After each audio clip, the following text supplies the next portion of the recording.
And that whitish sea. Same thing, you guys, on the left side and the front. See how those fish are just kind of on the bottom there? So you look at that, you can tell they always face the current, and it's probably a fairly strong one. Right side, that fish right there, that is called a big-eyed emperor. And if you like to eat fish, that's a really good one. Okay, guys, on the front, both sides, I love to talk about the space. You look out right now, nothing out there, right? Sand and gravel. The first time I was scuba diving here at night, it was like being in a scary movie. Because you have your light zone from your light, it goes out about 15 feet or so. And all I saw in my light zone were octopus about this big, going like this.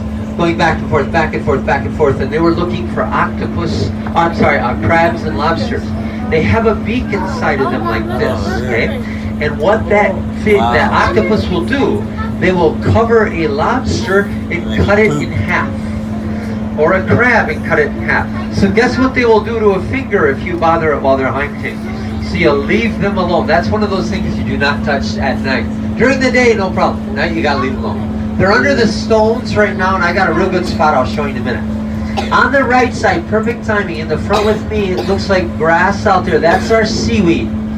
If we have anybody from the northwest coast with us today, you guys have kelp.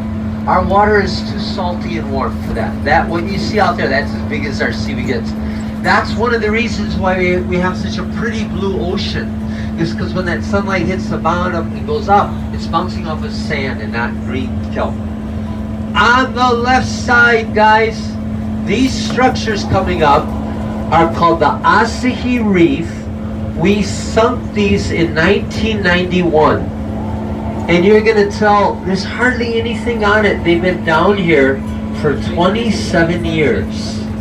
Now, I want you to notice the big fish at the top. Those are called giant trevally, the silver ones, and those are minnows. Guys, the record for that fish is